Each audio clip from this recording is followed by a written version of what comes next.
नमस्कार बच्चों, आज हम करेंगे पथिक कविता जिसके कवि हैं श्री राम नरेश त्रिपाठी। यह कविता कवि द्वारा रचे गए पथिक नामक खंड काव्य का एक अंश है।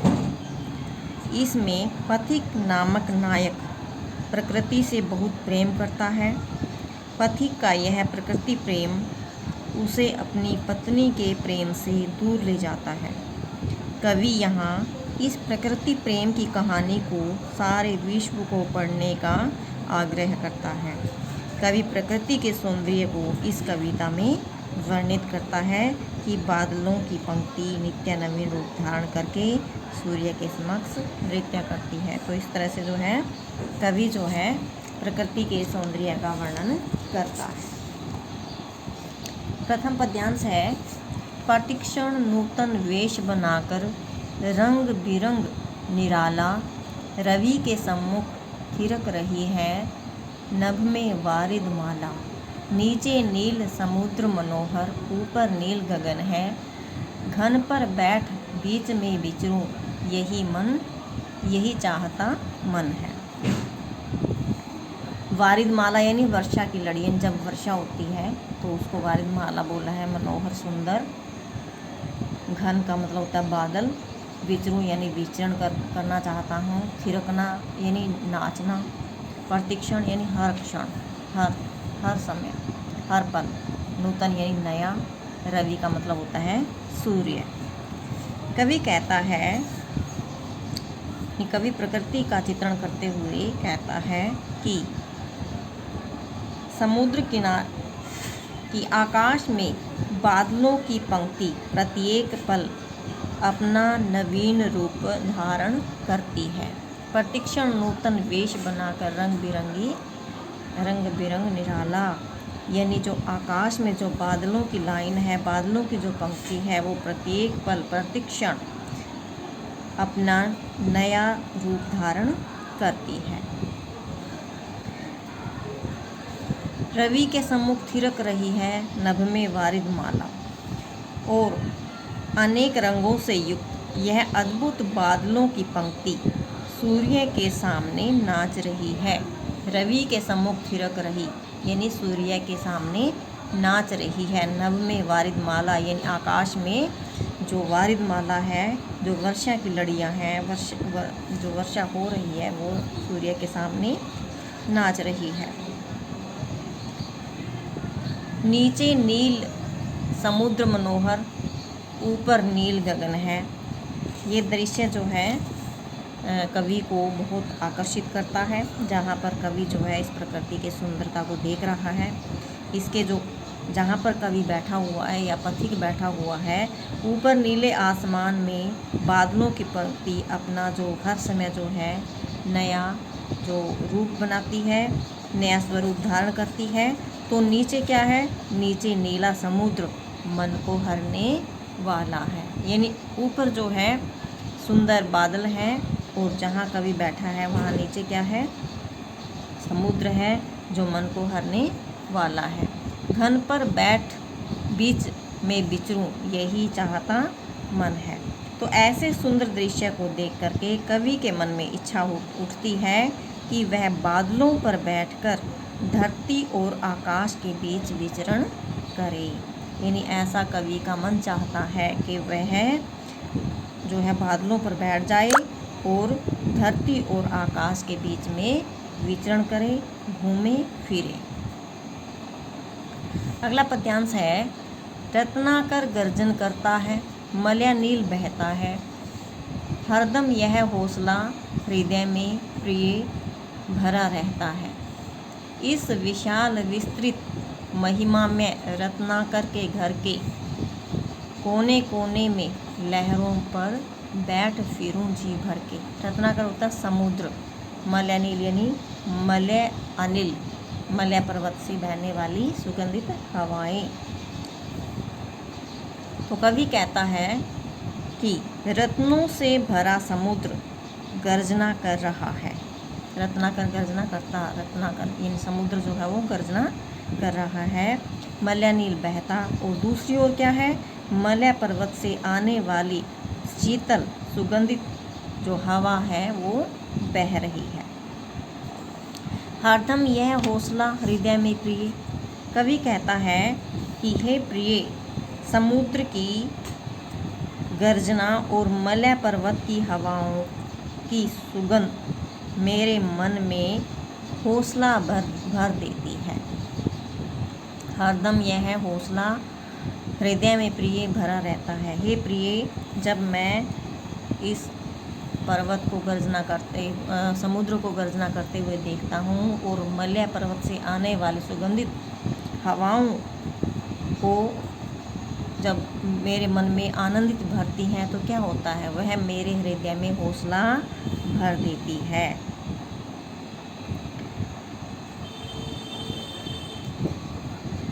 इस विशाल विस्तृत महिमा में रत्नाकर के घर के कोने कोने में लहरों पर बैठ फिरूं।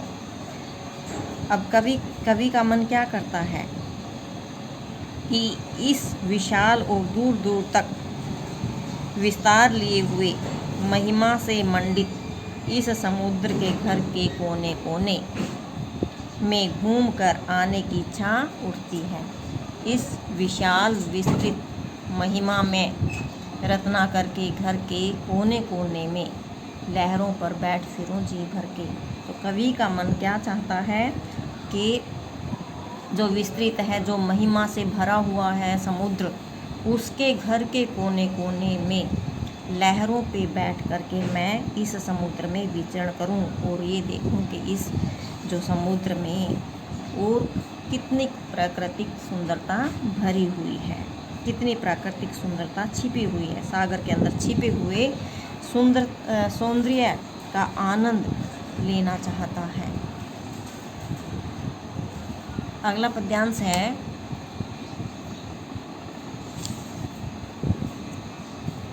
निकल रहा है जल निधि तल पर, दिनकर बिंब अधूरा, कमला के कांचन मंदिर का मानो कांत कंगूरा, लाने को निज पुण्य भूमि पर लक्ष्मी की असवारी, रत्नाकर ने निर्मित कर दी स्वर्ण सड़क अति प्यारी। तो ये उस समय का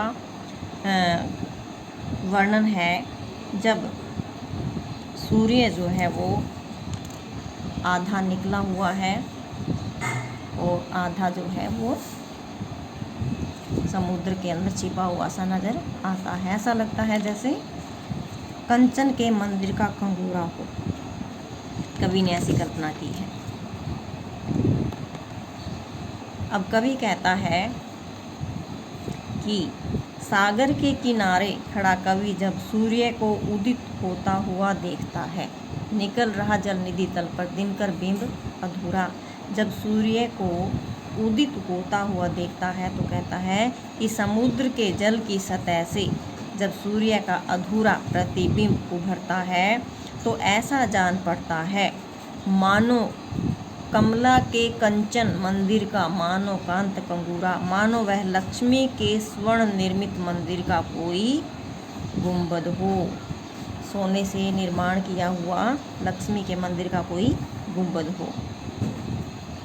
सूर्य की जो अधूरी परछाई कवि को कैसी लगती है, लक्ष्मी के मंदिर के कंगूरे की भांति जान पड़ता है।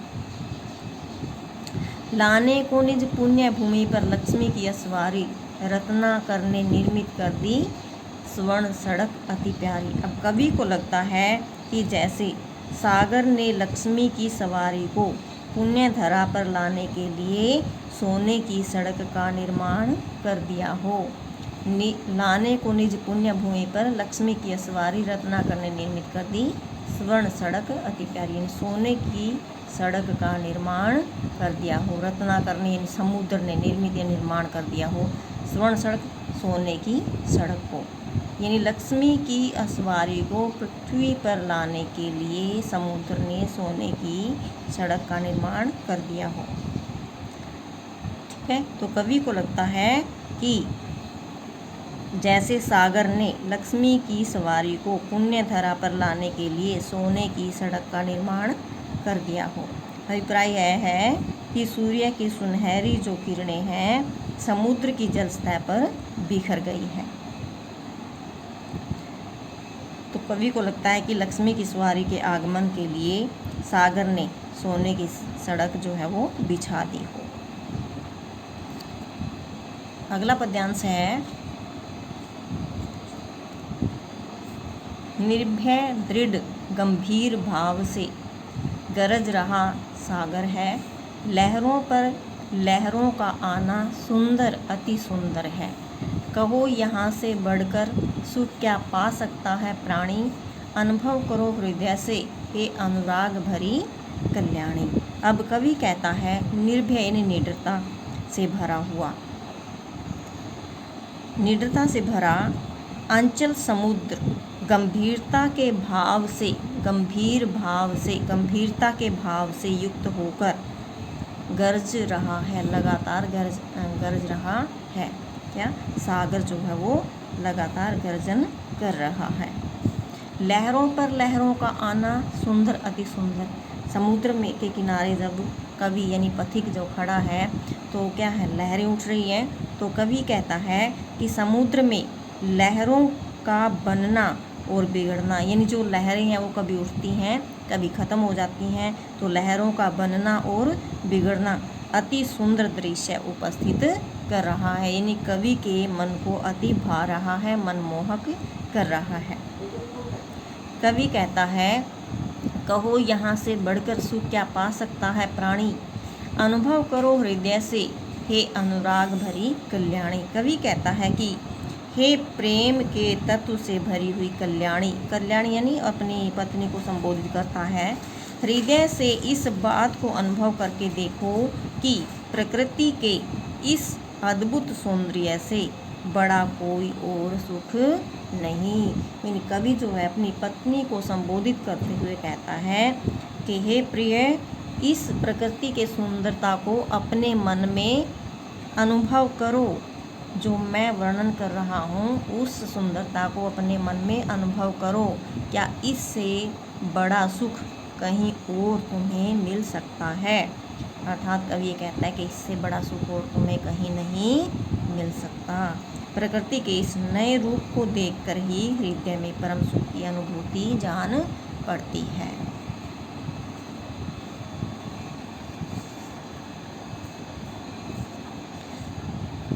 अगला पद्यांश है, जब गंभीरतम अर्धनिशा में जग को ढक लेता है, अंतरिक्ष की छत पर तारों को छिटका देता है, सस्मित वदन जगत का स्वामी मृदु गति से आता है, तट पर खड़ा गगन गंगा के मधुर गीत गाता है।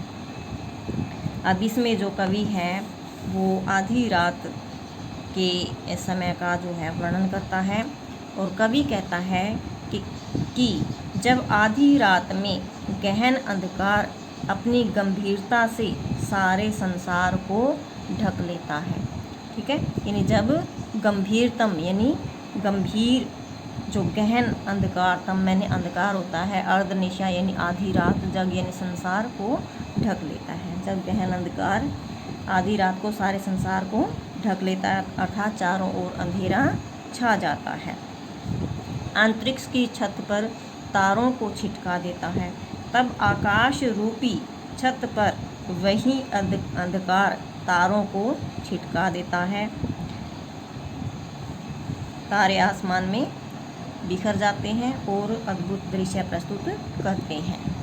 सस्मित वदन जगत का स्वामी मृदु गति से आता है, तब अपनी सुंदर मुस्कान को समेटे पुलकित शरीर वाला जगत का स्वामी सूर्य धीमी धीमी गति से आने लगता है।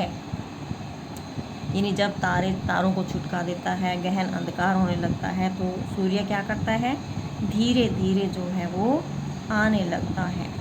तट पर खड़ा गगन गंगा के मधुर गीत गाता है, वह किनारे पर खड़ा होकर के आकाश गंगा के मधुरता से भरे गीतों को गुनगुनाने लगता है।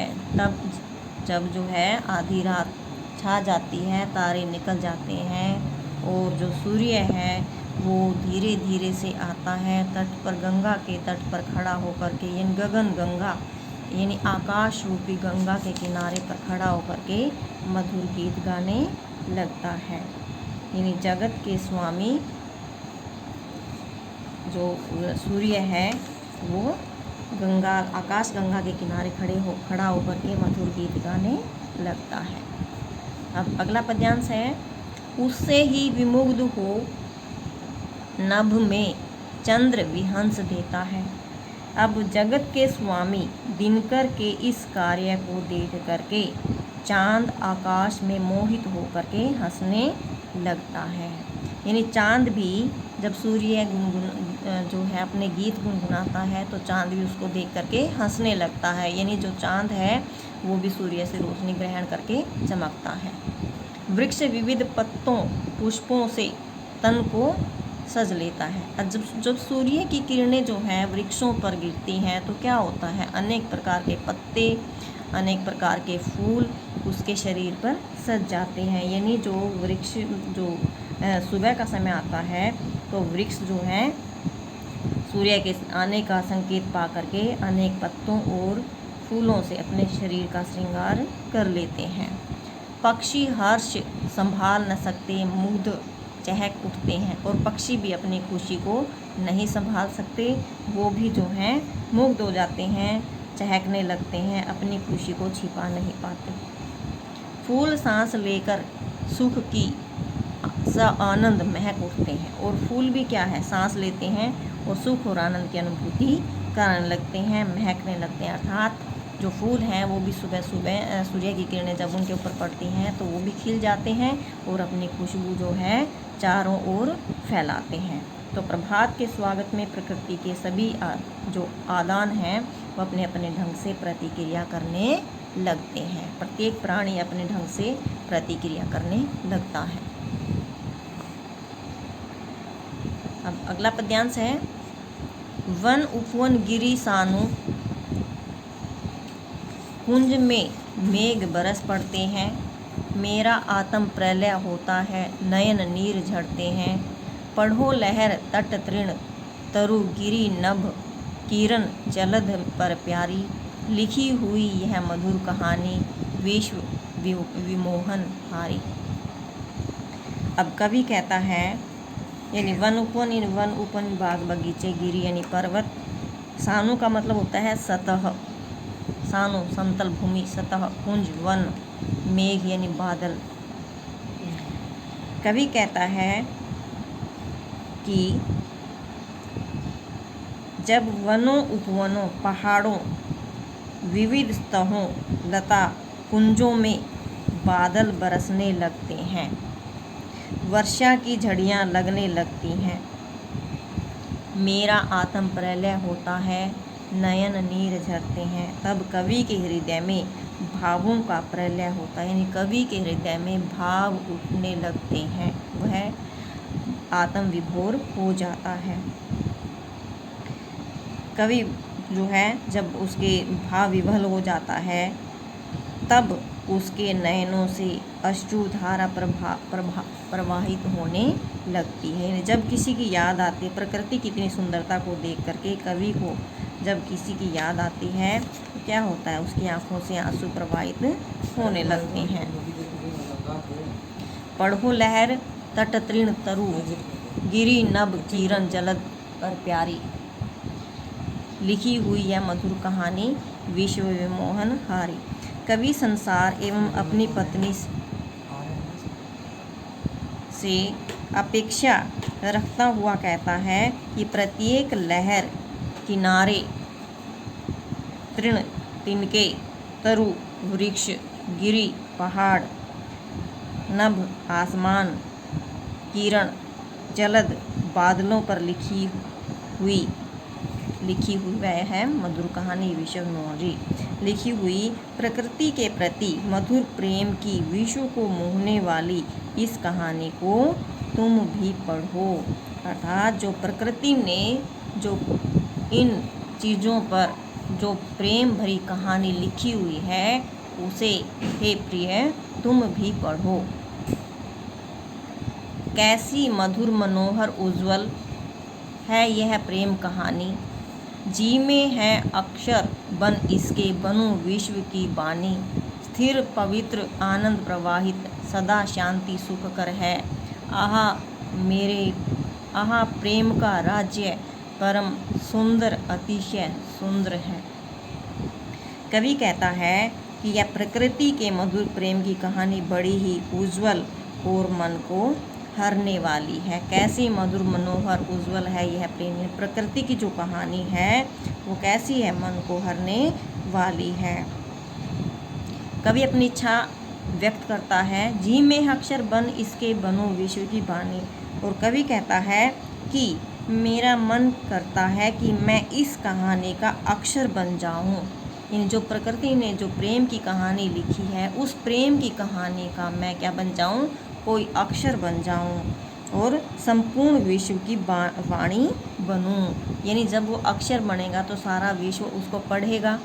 तो इसलिए कवि कहता है कि मैं भी उस प्रेम कहानी का कोई अक्षर बनना चाहता हूँ ताकि मैं विश्व यानी पूरे विश्व की वाणी बन सकूं।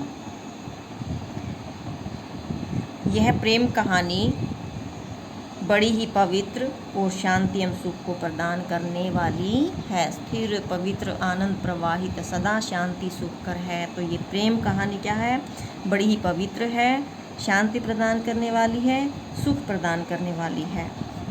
आहा प्रेम का राज्य परम सुंदर अति सुंदर। कवि कहता है कि ये प्रकृति के प्रेम में आनंद ही आनंद का प्रसार होता रहता है। प्राकृतिक सौंदर्य के प्रति प्रेम का यह राज्य अलौकिक है। यह इतना सुंदर है कि इसका वर्णन करना बहुत ही कठिन है। इसका वर्णन नहीं किया जा सकता बल्कि इसको अनुभव किया जा सकता है। तो बच्चों ये था पथिक कविता जिसके रचयिता थे श्री राम नरेश त्रिपाठी जी।